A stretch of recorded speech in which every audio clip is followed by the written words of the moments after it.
get disappointed. No, actually he becomes even more affectionate. And he smiles very affectionately at Kardama Muni. He says, I know this already. I'm situated in your heart. But the purpose of prayer is that we become personal with the Lord. Krishna knows everything that's happening, all our desires. He knows it all perfectly, but prayer has to be an essential part of our life because it focuses our desires so we know them for ourselves as well. And so the Supreme Lord, Lord Vishnu, he says to him, I've already arranged for you to get the most wonderful wife in the universe. And Prabhupada writes that if one approaches the Supreme Lord, he will never be frustrated. And so Lord Vishnu says, within a couple of days, Swayambhuva Manu, the emperor of the entire universe, he'll be touring his kingdom with his wife and his daughter.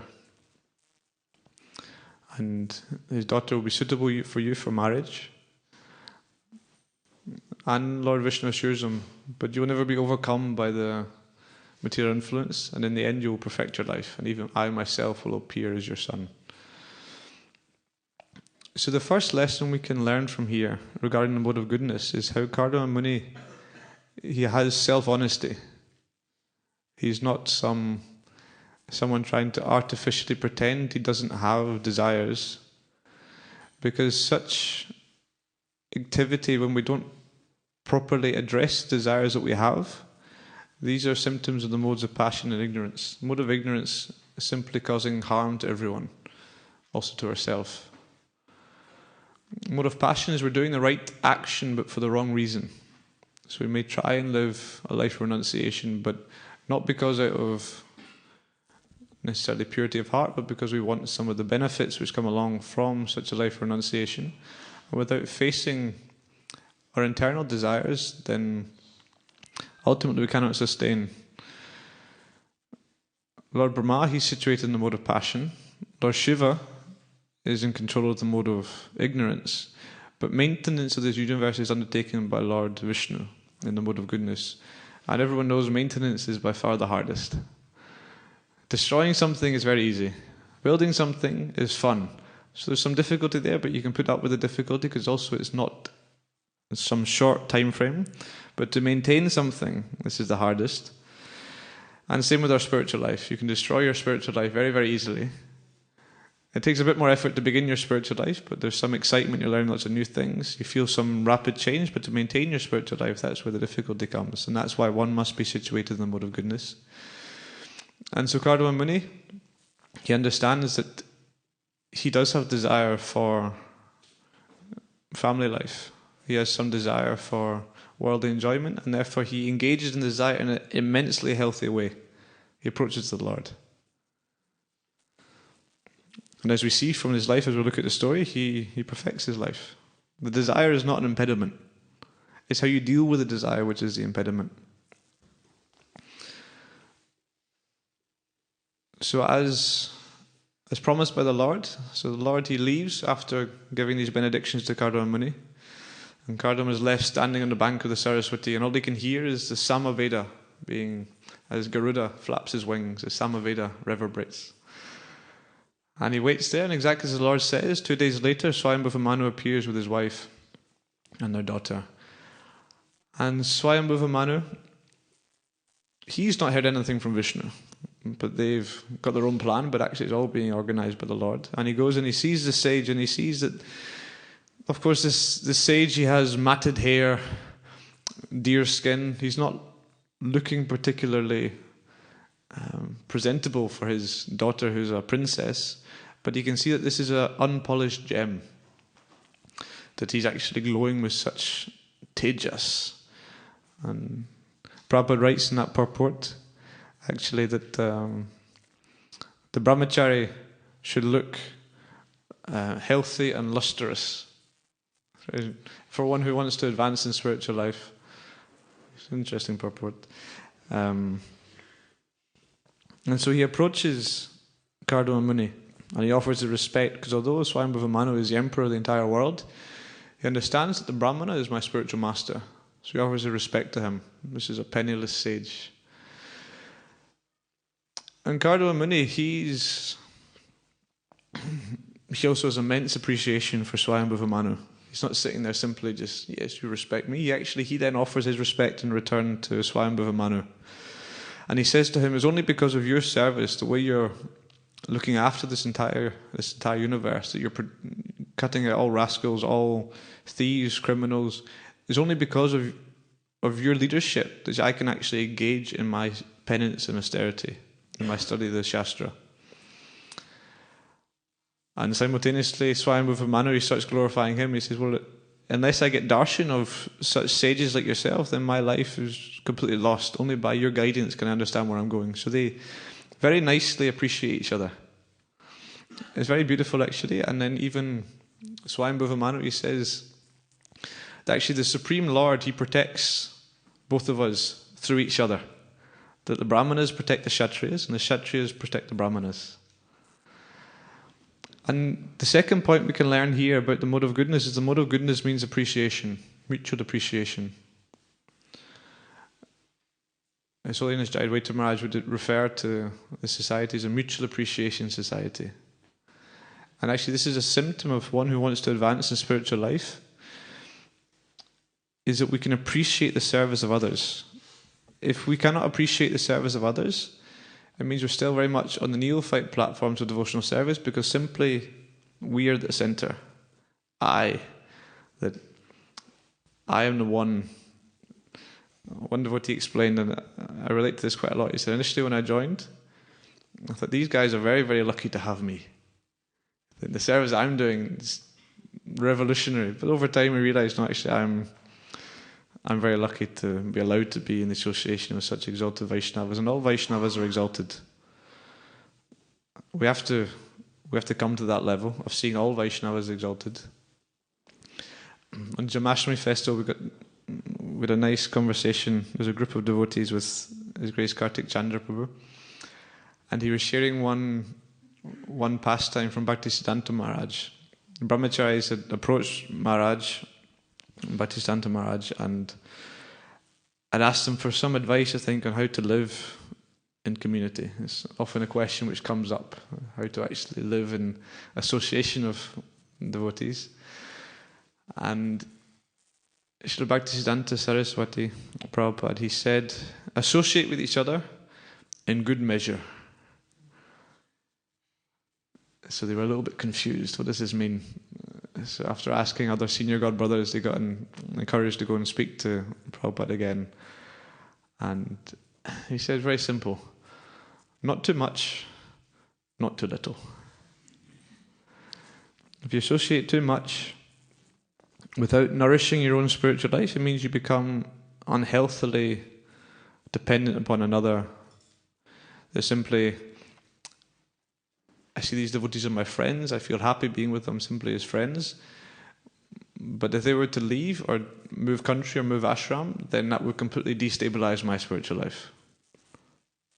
And this is somewhat of an unhealthy, initially it may be there, but we have to move beyond this particular stage. We have to nourish our own internal realization, our own conviction, because change is the one constant of this material world. It is sure to happen. The people we were with, you don't notice it happening because it happens slowly. But slowly you look around and you realize that actually so many people around you are always changing. But if you don't associate enough, then you'd never learn to appreciate the Vaishnavas.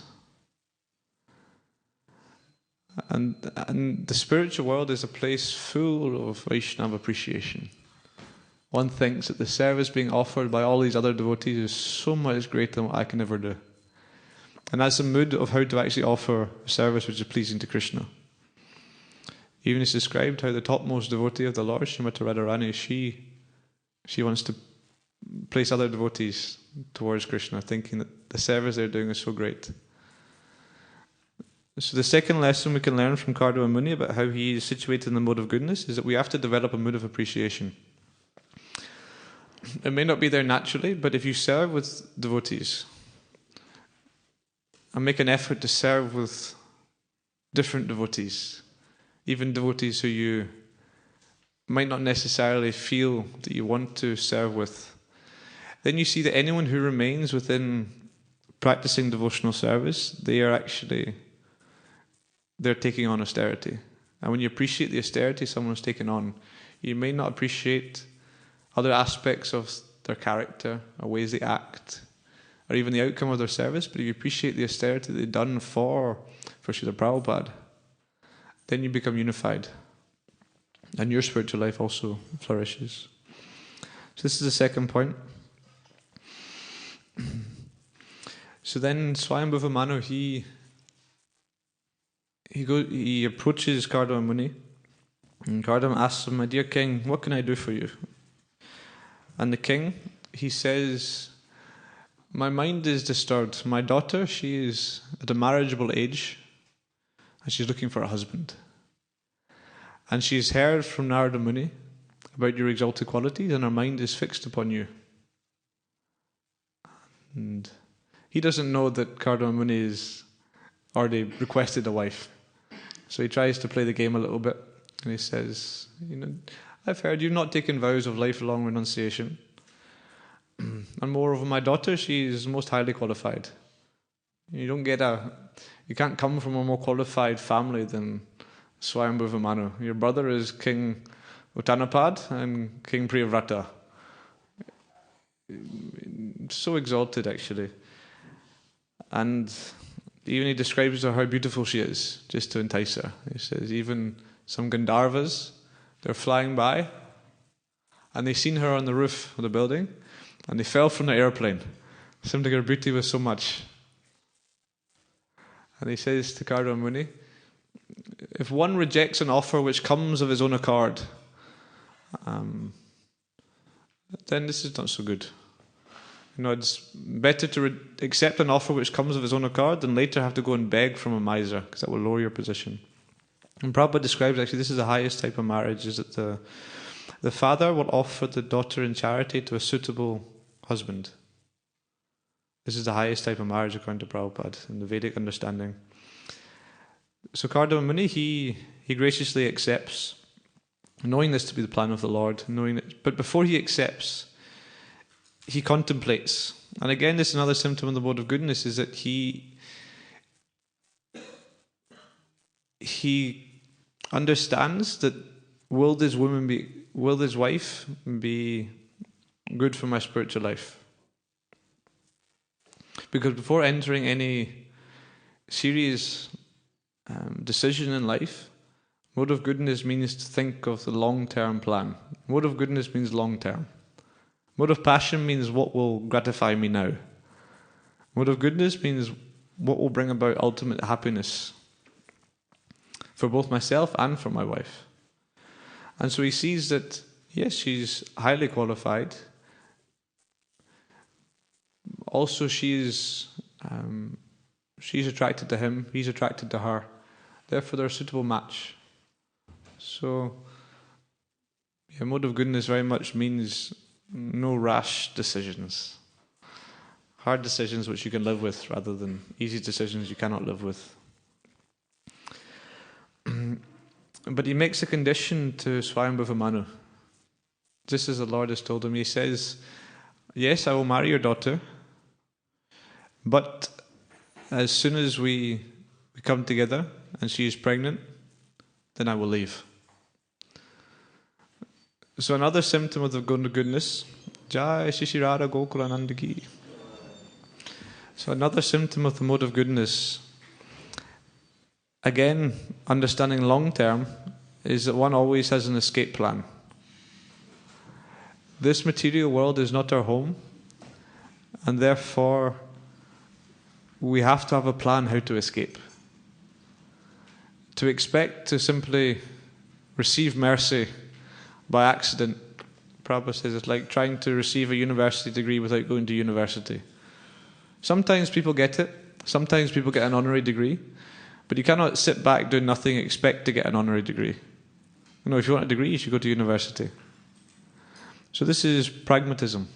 Spiritual life is pragmatic. Prabhupada, I can't remember who, but one Prabhupada disciple at Vyasa Puja, he said Prabhupada, he glorified his transcendental pragmatism. I thought it was a very nice phrase. But Prabhupada exemplified this, that spiritual life is pragmatic. Particularly mode of goodness means to see things as they are and work out how to actually navigate through the situation. So he says, yes, he knows he's got this desire, he's got this service to progenate, he's got desire for a wife. The beautiful wife is there, the situation is perfect, but he also thinks of, okay, I will do this and then I will move on. Because he understands that he has to perfect his life. And Prahlad Maharaj describes, family life without any clear progression. It's like a blind well. One becomes more and more blinded by it. So therefore he accepts Devahuti. And Swayambhuva Manu and his wife, Shatarupa, they depart after giving dowry and leaving Devahuti there. But I find it quite funny.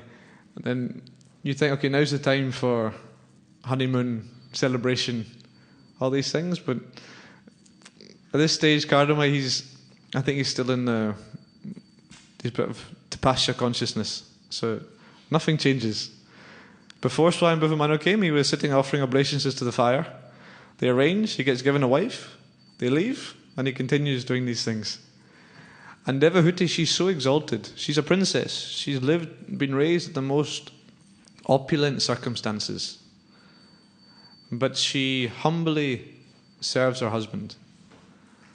And describes that her service is very austere because they're living just in a little hermitage, the bank of the river Saraswati.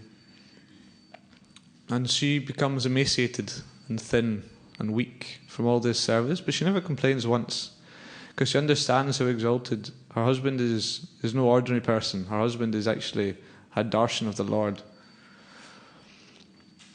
But then one day, Kardama Muni, he sees her serving, and he becomes overwhelmed by compassion. He sees how she become skinny, emaciated, and he says to her, my dear wife, that the body of anyone who's embodied in this world is so dear to them. Yet you've neglected your body for my sake. And he glorifies her, but he's still in the consciousness of a brahmachari. And he says to her, actually, any benedictions, any grace which I get from all my austerities, from all my penance, may that all be given to you.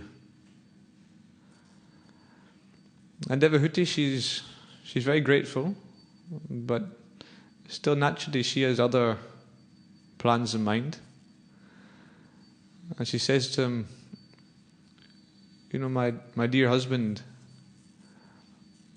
I'm your wife, and you're an exalted sage, but I have a desire for children. And even the Supreme Lord, he said that you would have children. So I think it would be best if we could maybe change this way of life a little bit, because she could understand herself that although she was serving her husband so nicely, still she had this desire. So Kardama Muni, he graciously agrees. And Devahuti says, well, if we're going to have children, then naturally we need a house. This is the nature of the material world. Everything likes to expand. So Kardama Muni, he's no ordinary person. He's actually, master of all different mystic cities. And therefore he says, no bother. And he immediately manifests, not a house, not a mansion, a castle in the sky, an aerial mansion. There's whole pages of descriptions to this mansion in the third canto Bhagavatam. There's courtyards, there's gardens, there's lakes, there's many, many different types of birds, there's intoxicating fragrances, there are columns made of jewels. It's quite something. Devahuti, she sees this, but she's feeling, and Kardama Muni, he's very sensitive, and he understands that when Devahuti sees this, she feels somewhat uncomfortable, because she's still in this emaciated state. She's been performing so much austerity, her hair is all matted. He says, don't worry, you go in town to the lake, Bindu Sarovar, which was created from the tears of the Lord. And she goes down there and she gets a complete makeover. And she comes out looking very, very beautiful, and Kardama, he's very, very attracted to see her. And they go into their aerial mansion, and they travel throughout the entire universe. All the highlights they see. This is probably the most fancy honeymoon you could ever describe. And they see everything. And then eventually, after traveling all around the universe, Mount Sumeru, different pleasure gardens everywhere, they come back to beside the river Saraswati. And Devahudi has a desire for a child. And for Kardama, he actually, using his mystic abilities, he expands himself. And they enjoy together. But it's very interesting. As soon as they come together, unite, and Devahuti becomes pregnant, then after all that enjoyment, all that pleasure, as soon as she's pregnant, and it describes actually immediately, as soon as she's pregnant, she gives birth. I think Kardamuni, he was still using his mystical abilities, maybe didn't want us to deal with the pregnancy or something. So as soon as she's pregnant, she gives birth, and she gives birth to these 9 beautiful daughters.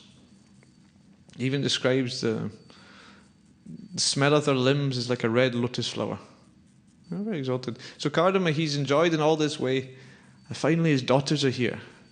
And as soon as they're here, he's out the door. He said, no, I made my word. I will come, we'll enjoy. And as soon as you have a child, then gone. It's a bit extreme, you know. And Devahuti, she's very distraught. Naturally so. She's trying not to be, because she understands her husband is a great sage. But she's at the door as Kardama is leaving. And she's saying, my husband, you cannot leave me like this. Even according to Vedic understanding, a woman is always under the care of her husband, of her father, then her husband, and then her son. But who will look after me? I've got no sons. And she's lamenting. She's thinking, I've been with you for so long, but simply we've been enjoying our senses. I'm not really taking your saintly association. So Kardama, he looks back and he feels some duty perhaps. And so he goes to her and he tells her, actually, no, the Supreme Lord, he will descend as your son. So this is then heralding the appearance of Kapila-dev, or the incarnations of the Lord. And then Kapila-dev, he appears, and Kardama Muni, he goes to Kapila-dev and says, okay, now can I leave? And Kapila-dev, he gives some blessings that you can leave. And it's very, very interesting because, again, this is another symptom of the mode of goodness. Here the Supreme Lord has come as one son. And we glorify every day, even before giving class, we're saying, Yashoda Nandana, Brajajana, the Supreme Lord, he's a son of Mother Yashoda. We're glorifying Mother Yashoda. We're glorifying Nanda Maharaj. We're glorifying all the residents of Vrindavan who have such an intimate relationship with Krishna that they see him as their son. Mother Yashoda, she's even chastising him. Go pyare twai katagasi go pyare twai katagasi damatavad yate dashashikare samvana samramaksham vaktram namiya by bhavanayasti tasya samam mohayati beer abiyat bibeti. That Mother Yashoda, she's got a stick in her hand as she's going to get Krishna.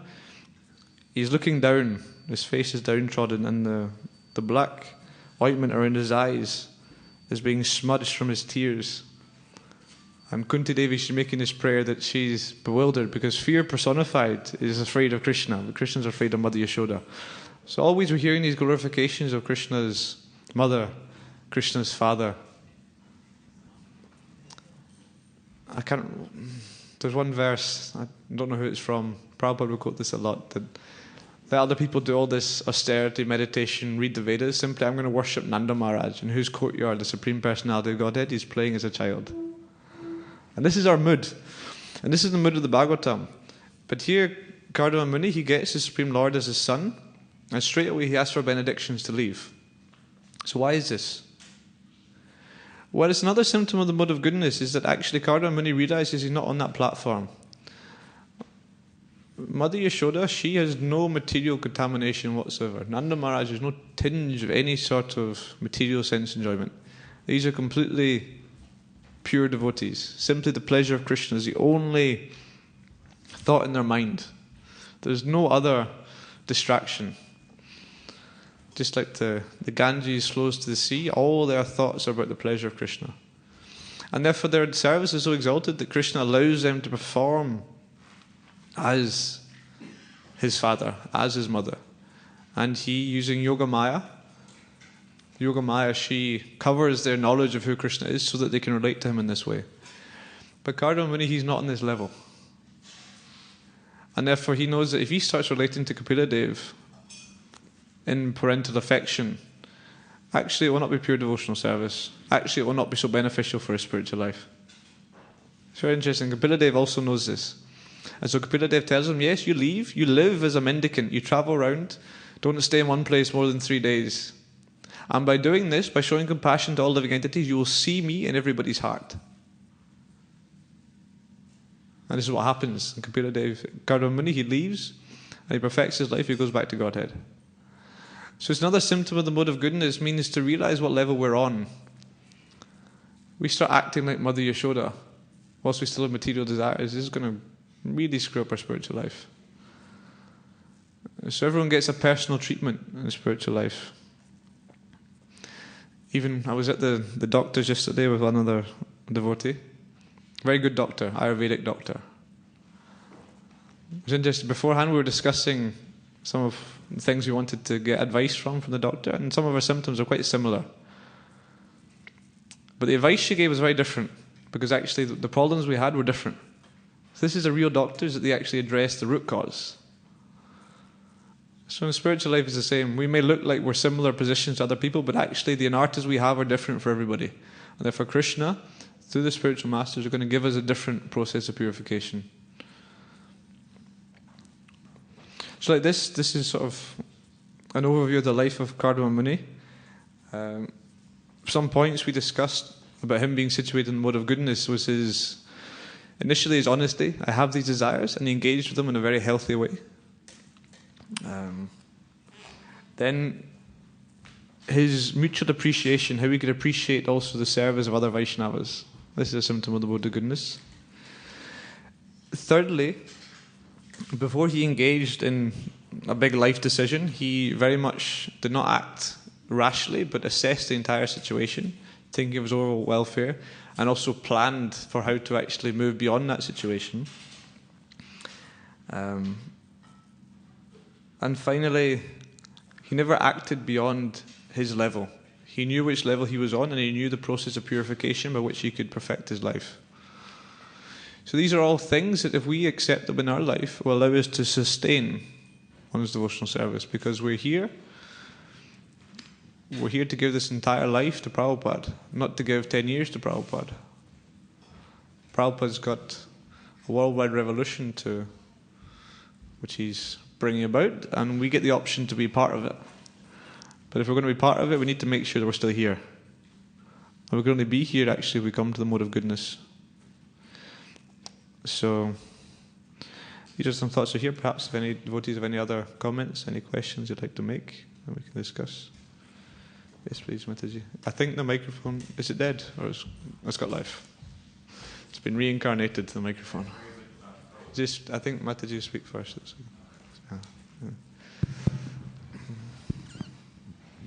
I think I heard Prabhupada say that we should live with the devotees, even if it's very difficult, rather than to live away from the devotees. So I just wanted to understand what it means to be too close to the devotees, because you said that we should take not too much and not too little doses.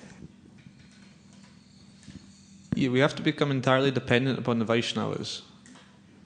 But this dependence should be on a spiritual platform, not simply dependent upon, well, this person makes me laugh, I like to be with this person. Or this person is just easy to be with. And if that's our mentality, then we'll actually neglect taking association of senior Vaishnavas. Because often actually being in the association of senior Vaishnavas can be somewhat purifying. Association doesn't just mean proximity. Association means, when we're taking association with a senior devotee, it means to actually humbly inquire from them and to follow the instructions which they're saying.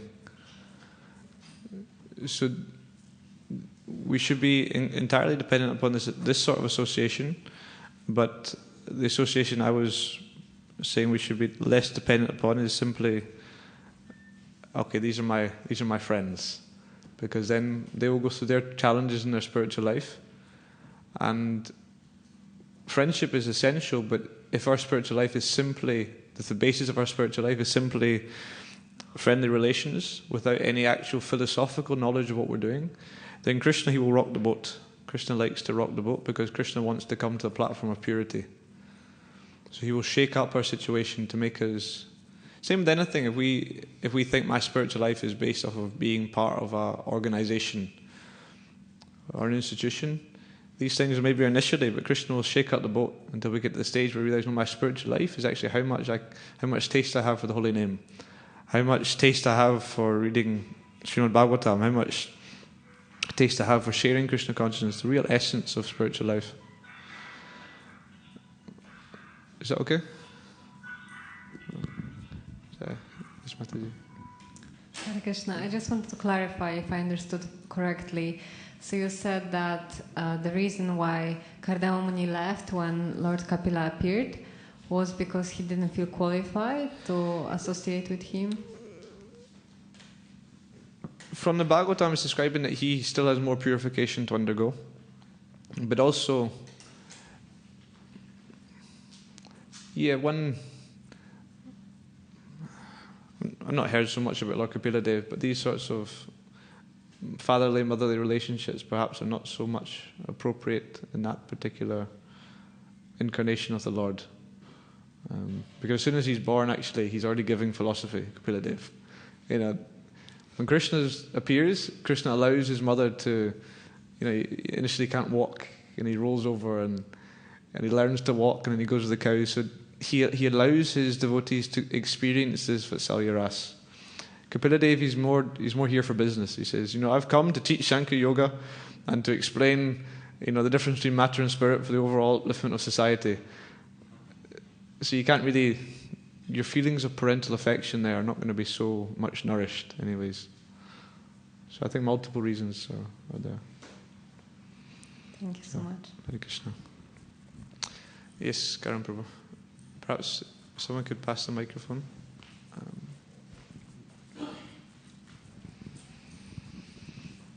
Thank you for the wonderful class, Prabhu. You mentioned this point of self-honesty, and so it just seems like Kardama Muni had a desire, and he was honest about it. But then the way he went about it later on, it just seemed like he didn't really go with it. He didn't really take it on. So, do you see what I mean? Because he does it and then he just leaves. Yeah, But this is the nature of a desire. Material desire isn't you. That the soul is actually on the level of Anyabhalasita Sunyam.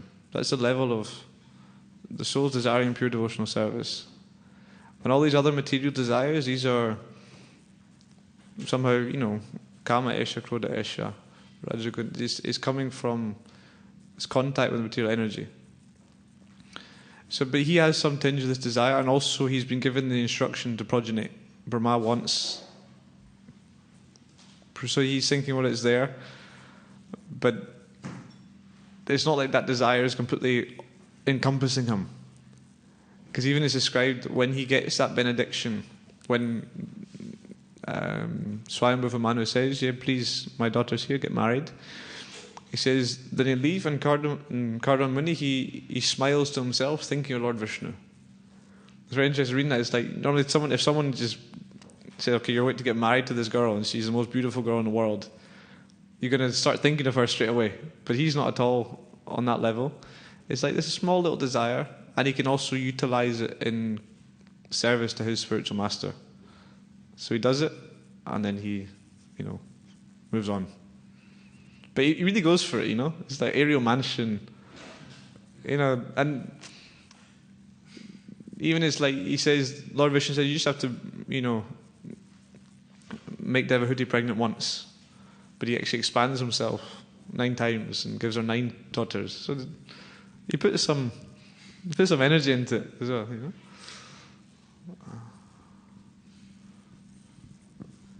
Hare Krishna, Prabhu. Hare Krishna. Thank you for that wonderful class. I think when Vyas Maharaj was born, the same instance, like, you know, he is not attached to this material world. He just, as soon as he's born, just leave home. So Shukadev Goswami. Yeah. Yeah. Yeah. Haribol. Yeah, he didn't want to leave. Didn't want to leave the womb. He was scared that Maya would get him. So he just, as soon as he came out, he just left. So, okay, I think we can stop here. Thank you so much for your kind attention. Srila Prabhupada ki, Grantaraj Srimad Bhagavatam ki, Janita Gaur Premanandi. Jai Ananta Koti Vaishnavrinda ki.